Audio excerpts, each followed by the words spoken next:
அனைவருக்கும் வணக்கம். பாஜக தலைவர் அண்ணாமலை இன்னைக்கு இருக்கிற தமிழக அரசியல்வாதிகள்ல கொஞ்சம் விவரம் தெரிஞ்சவர். எந்த விஷயம் குறித்தும் தேர்ந்த ஞானத்தோடு பேசக்கூடியவர். எழுதி கொடுத்ததை படிப்பதற்கு சிரமப்படும் சிலர் புத்தகமே எழுதி வெளியிடும் இந்த காலத்தில் தன்னோட அறிவை இன்னும் விசாலப்படுத்திக்கணுங்கிறதுக்காக லண்டன் போயிருக்கார். புகழ்பெற்ற கேம்பிரிட்ஜ் பல்கலைக்கழகத்துல 3 மாசம் சர்வதேச அரசியல் பற்றி படிக்க இருக்கார். ஆளுங்கட்சி செய்கிற மக்கள் விரோத செயல்களை தட்டி கேட்கறது தான் ஒரு நல்ல எதிர்கட்சியோட கடமை. ஆனா இங்க இருக்கிற எதிர்கட்சியான அதிமுகவோ ஆளுங்கட்சியை நோக்கி தலை வச்சு கூட படுக்கிறது இல்ல. கொலை வழக்கு ஊழல் வழக்குகள்ல தங்களை கம்பி எண்ண வச்சிருவாங்களோங்கிற பயத்திலேயே ஆளுங்கட்சியான திமுகவோட சமரசமா செயல்படுறாங்க. ஆனா பாஜகவை மட்டும் அடிக்கடி மேல விழுந்து பிராண்டுறாங்க.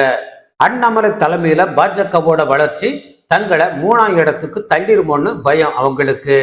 அதனாலதான் ஆளுங்கட்சி முன்னால நெஞ்ச நிமிர்த்து நடக்கிறவங்க அண்ணாமலை பேரை கெட்டதும் ஆமை போல ஓட்டுக்குள்ள சுருங்கிடுறாங்க. இப்போ அண்ணாமலை இல்ல, அதனால அதிமுக காரங்களுக்கு குளிர் விட்டு போச்சுன்னு கூட சொல்லலாம்.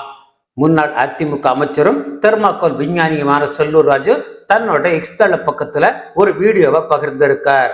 அதுல தமிழக பாஜக தலைவர் அண்ணாமலை மேற்படிப்புக்காக லண்டன் சென்றதை ஒரு குறும்புக்காரர் ஊடகத்தில் இப்படி போட்டிருக்கார்.